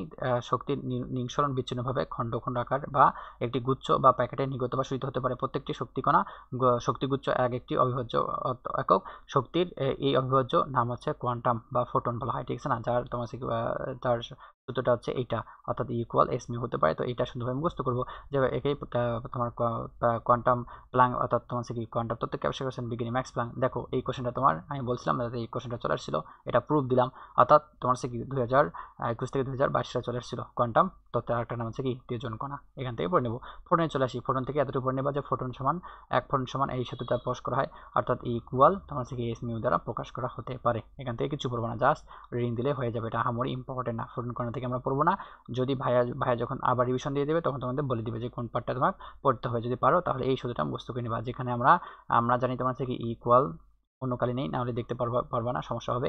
আমরা জানি তোমার কি ই ইকুয়াল তোমার কি জানো, এম সি স্কয়ার জানো, সেটাকে আবার এভাবে লেখা যায় ই ইকুয়াল তোমার ই টি স্কয়ার লেখা যায়, ঠিক আছে না। আবার একে ই সমান আমরা ওইদিকে কি জানলাম, ই সমান আমরা এদিকে জানলাম যে এস বাই মিউ হতে পারে। তাহলে এখানে এটা বসাই দাও যে তোমার এস মিউ বাই সি হতে পারে, বা এইস তোমার হচ্ছে কি এই যে তোমার সি স্কয়ার হতে পারে, ঠিক আছে না, সি স্কয়ার হতে পারে। তো সিটাকে যদি আমি যদি তোমার এস মিউ রাখলাম, সিটা যদি ডাবল সি আসি, তাহলে আমরা জানি যে তোমার হচ্ছে কি আমরা তোমার এটা জানি যে তোমার তোমার এইচ তোমার হচ্ছে কি বাই সি ল্যামডা এভাবে প্রকাশ করা যায়। তো এই সূত্রগুলো জাস্ট এখান থেকে সূত্রগুলো সুন্দরভাবে মুখস্থ করলে হয়ে যাবে, ঠিক আছে না? যখন ম্যাথ করে দেবে ভাইয়া তখন সুন্দরভাবে আরও কনফিউশন তোমাকে ক্লিয়ার করে দেবে। এগুলো আমরা কী করবো, স্কিপ করে চলে আসবো। তারপর এখানে দেওয়া আছে এক্স রে বা রঞ্জন রশ্মি দেওয়া আছে, অল্প একটু পড়তে হবে, এক্স রে থেকে পড়তে হবে। এখানে বলছে তোমার এক্স রেটা তোমার কি মানে তোমার বিজ্ঞানী ক্যাথোড রশ্মির সাহায্যে আবিষ্কার করেছেন, তোমার উইলিয়াম রঞ্জেন ক্যাথোড রশ্মির সাহায্যে তোমার এক্স রে আবিষ্কার করেছেন, এখান থেকে এতটুকু পড়ে নিবা।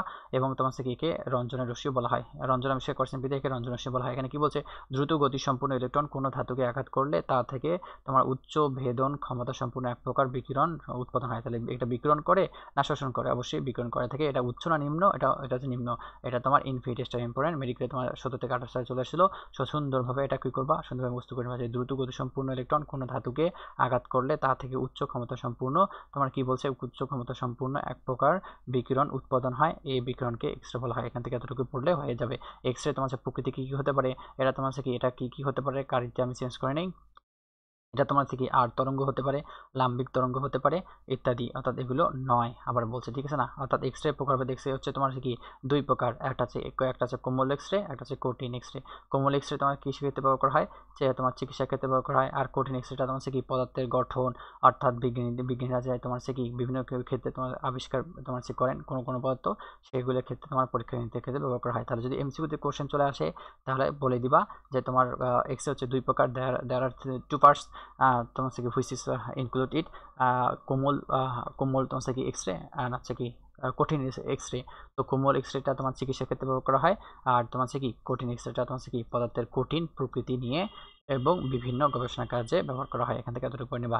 এক্স রে থেকে আর কিছু পড়ার দরকার নেই, জানার বিষয় অল্প একটু পড়ে নিতে হবে যে তোমার কোমল এক্স রে তোমার তরঙ্গ দৈর্ঘ্য বেশি, ভেদন ক্ষমতা অন্তত কম, আর কঠিন এক্স রে ভেদন ক্ষমতা অন্তত বেশি এবং তোমার সেই তরঙ্গ দৈর্ঘ্য কম। তো এটা কি করতে হবে, মেডিকেলের জন্য একদম পড়ে নিতে হবে, মেডিকেলের জন্য একদম ভেরি ভেরি ইম্পর্টেন্ট। তো সুন্দরভাবে পড়ে নিবা, এমসিকিউর জন্য সুন্দরভাবে, মেইন এক্সামের জন্য আমরা কি করব, সুন্দরভাবে পড়ে নেব, ঠিক আছে না? তো আমরা একাডেমিক টু অ্যাডভান্স আমরা শেষ করে দিচ্ছি যে এক্স রে উপাদান অর্থাৎ ক্যাথোড রশ্মি দ্রুতগতি সম্পূর্ণ ইলেকট্রন ছাড়া আর কিছুই নয়। তাহলে কোন রশ্মি, ক্যাথোড মানে তোমার কি প্লাস হবে, অ্যানোড হবে মাইনাস, ঠিক আছে না? অর্থাৎ এখান থেকে পড়ে নিবা।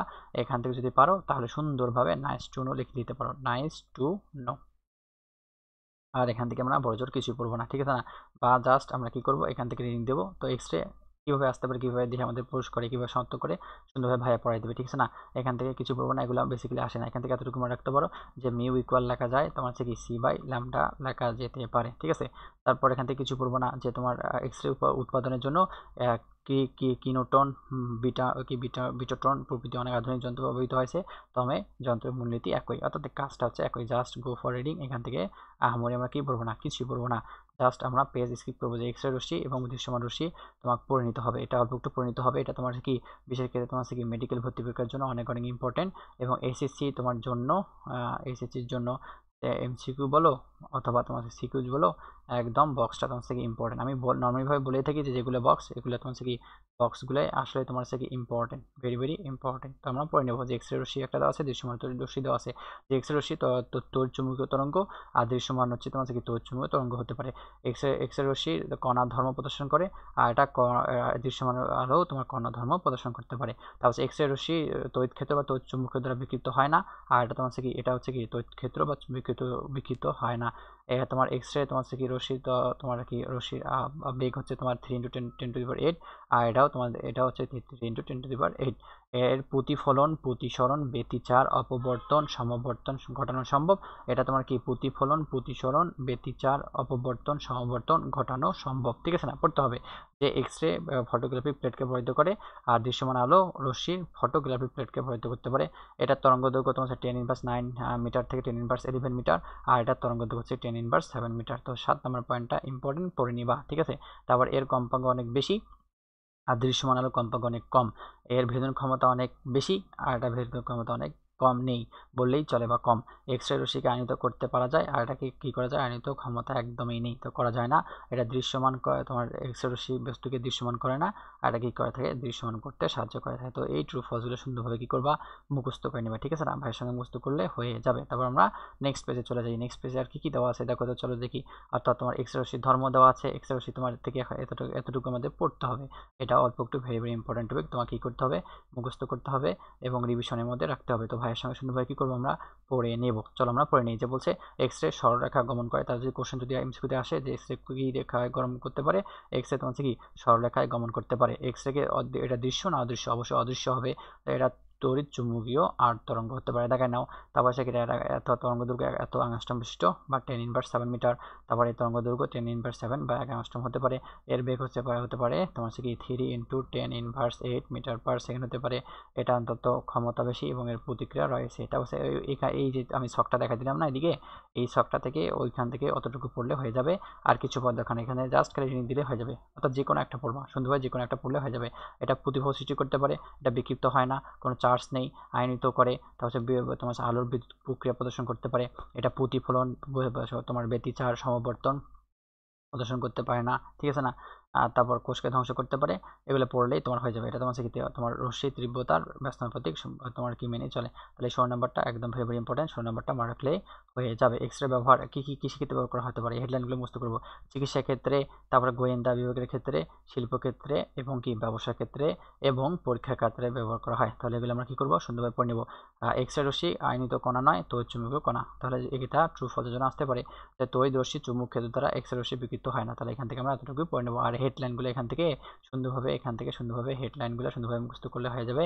বিশেষ ক্ষেত্রে এমসিকিউর জন্য আর মেডিকেল তোমার হচ্ছে কি ভর্তি পরীক্ষার জন্য অনেক অনেক ইম্পর্টেন্ট টপিকটা, ঠিক আছে। তারপর আমরা চলে আসি যে তোমার হচ্ছে কি তো ফটো তড়িৎ ক্রিয়া থেকে আমরা কিছু পড়বো না। এখান থেকে এতটুকু মুখস্থ করবা যে ফটো তড়িৎ ক্রিয়া তোমার হচ্ছে ইলেকট্রন নির্গত হয় কি কি, পটাশিয়াম, সোডিয়াম, তারপরে সিজিয়াম, লিথিয়াম। এটা ইনফিনিটি ইম্পর্টেন্ট, এটা মেডিকেল ভর্তি পরীক্ষায় চলে আসছিল। তারপর রুবিডিয়াম হতে পারে, ঠিক আছে না। প্রভৃতি ক্ষারধর্মীয় পদার্থের উপর দৃশ্যমান আলো আপতিত হলে অধিক পরিমাণে ফটো ইলেকট্রন নির্গত হয়। ক্ষারধর্মীয় পদার্থের আলো তড়িৎ সংবেদনশীলতা বেশি, তবে এর রশ্মি গামা রশ্মি প্রভাবে সব ধাতব পদার্থের আলোর তড়িৎ ক্রিয়া পরিলক্ষিত হয়। অর্থাৎ ধাতব পদার্থের উপর উপযুক্ত কম্পাঙ্ক বা তরঙ্গদৈর্ঘ্য আলোর আপতিত হলে ওই পদার্থ থেকে ইলেকট্রন নির্গত হতে পারে। তাহলে কি নির্গত হয়, ইলেকট্রন নির্গত হতে পারে। এগুলো হট টপিক, ঠিক আছে না। মেডিকেল ভর্তি পরীক্ষা 21, 22, 14, 15 সালে চলে আসছিল। তো আমাদের এডমিশনের জন্য মেডিকেলের প্রিপারেশন যারা যারা নিবা, ঠিক আছে, ভবিষ্যতে ভাইয়ের সঙ্গে, তো সুন্দরভাবে তোমাদের কি মেডিকেল কোশ্চেনগুলো সব ধরে ধরে পড়াই দেবো A to Z, প্রথম থেকে কোনগুলো আসতে পারে কোনগুলো আসবে না, এবং আমরা সুন্দরভাবে একদম স্মুথলি আমরা মেডিকেল কোশ্চেন সলভ করে টনটন মুখস্থ করে দেবো, ঠিক আছে। তারপর আমরা চলে আসি যে আলো তড়িৎ ক্রিয়া আবিষ্কার থেকে তোমরা কিছু পড়বো না, আমি নোট যখন দেবো তখন ওখান থেকে পড়লে হবে, ঠিক আছে না। আলো তড়িৎ ক্রিয়া প্রদর্শন কি করে থাকে কি করে না, এটা আমরা কি করবো, সুন্দরভাবে আমরা কি দেবো, সুন্দরভাবে রিডিং দিলে আমাদের হয়ে যাবে। এখান থেকে আমরা কিছু পড়বো না, এগুলো স্কিপ করো, ঠিক আছে না। আলো তড়িৎ ক্রিয়া বৈশিষ্ট্য কিছুই পড়বো না, জাস্ট যদি তোমার যদি সুন্দর একটা যদি গাইড থাকে, হ্যাঁ, তাহলে ওখান থেকে পড়লে তোমার হয়ে যাবে। ওখান থেকে সুন্দরভাবে কি দেবা, রিভিশন দিয়ে দেবা। এখান থেকে পড়ার কোনো মানে হয় না। তারপর আমরা চলে আসি যে আলো তড়িৎ নিগত সূত্র বলি, কিছু পড়বো না, এখান থেকে রিডিং দিবা। যদি চাও তাহলে এটা একটু মুখস্থ করতে পারো। এগুলো কি দিব আমরা, রিডিং দিয়ে দেবো, ঠিক আছে। এখানে বলছে তোমার হচ্ছে কন্ডাক্টর আবিষ্কার করছেন কি, অর্থাৎ বিজ্ঞানী ম্যাক্স প্ল্যাঙ্ক, এতটুকু জানতে পারো, আবার রিভিশন দিতে পারো। এই সূত্রটা আমরা পড়বো না, বেসিক্যালি এই সূত্রটা যদি ম্যাথের ক্ষেত্রে লাগবে, তো এমনিতে তুমি মুখস্থ করতে পারো। ভাই বলাই দিবে যে এই তোমার ডাব্লিউ নটকে বলা হয় কার্য আপেক্ষিক বলা হয়। তাহলে ডাব্লিউ নটকে কি বলা হয়, কার্য আপেক্ষিক বলানো হতে পারে। এমসিকিউর জন্য ইম্পর্টেন্ট। তারপর আমরা এগুলো কি করবো, স্কিপ করবো, এগুলো আমরা পড়বো না। একে তোমার আইনস্টাইনের তোমার সে গিফট ফটো তড়িৎ ক্রিয়া সমীকরণ বলা হয়। তাহলে এটা 5 স্টার ইম্পর্টেন্ট ট্রু ফলসের জন্য এবং মেইন এক্সামের জন্য। সুন্দরভাবে আমরা কি করবো, মুখস্থ করে নেবো, ঠিক আছে। তারপর চলে আসো, এগুলো কিছু পড়বো না, যে সিজিএম এর কার্য আপেক্ষিক পড়বো না, এগুলো বেসিক্যালি আসে না, তো এগুলো আমরা কি করবো না, পড়বো না। তো কোনগুলো ইম্পর্টেন্ট পড়বো না, আমি সুন্দরভাবে ভাইয়া সুন্দরভাবে তোমাদের কি করে দেবে, নোট করে দেবে। তোমাদের কনফিউশন থাকার দরকার নাই। তো আমরা স্কিপ করবো, এগুলো পেজ আমরা স্কিপ করবো। এখানে কি বলছে, আলো তড়িৎ কোষ বলছে, এখানে কিছু পড়বো না, ডিম্বগুলির সমগ্র কিছু পড়বো না, জাস্ট তোমার নিজ দায়িত্ব থেকে তোমার রিডিং দিলে তোমার হয়ে যাবে।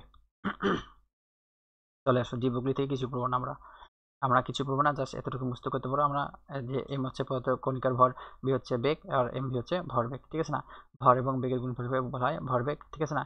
এখান থেকে এতটুকু মুক্ত করলে হয়ে যাবে। আর এগুলা বেসিক্যালি আসে না, যদি পড়তে পারো যে তোমার কি এগুলা তোমার সম্পর্কগুলো পড়তে পারো, লেস দেন ইম্পর্টেন্ট টপিক, দেন ইম্পর্টেন্ট টপিক, অত ইম্পর্টেন্ট না। ভাবে পার্ট রিং দিলে তুমি বুঝতে পারবা। আর ভাইয়া যখন ম্যাথ করে দেবে তখন সুন্দরভাবে এগুলো বুঝাই দেবে, সমস্যা নেই।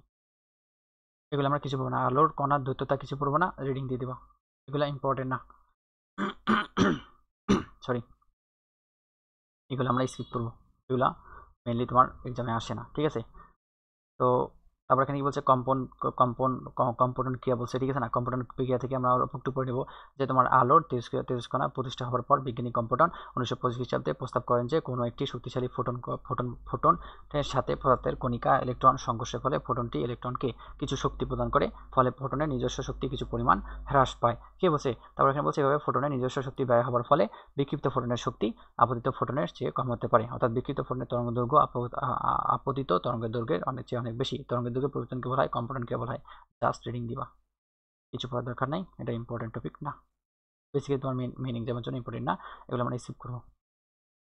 এগুলা তোমাদের না আসবে এমসিকিউতে, না আসবে সিকিউতে, এগুলো কিছু পড়বো না আমরা, এগুলো কিছু পড়বো না। ওভারঅল আমরা প্রয়োজনীয় সূত্রগুলি এখান থেকে আমরা কি করবো, সুন্দরভাবে শেষ করে দেবো, ঠিক আছে না। অর্থাৎ আমরা এগুলো সুন্দরভাবে রিভিশন দিয়ে দেবো ম্যাথের ক্ষেত্রে, অর্থাৎ সুন্দরভাবে ম্যাথের ক্ষেত্রের জন্য আমরা রিভিশন দিয়ে দেবো, হোক সেটা তোমার হচ্ছে কি ভার্সিটি প্রিপারেশন হোক, হোক সেটা মেডিকেল ভর্তি পরীক্ষায় হোক, হোক সেটা তোমার মেন এক্সামের জন্যই হোক,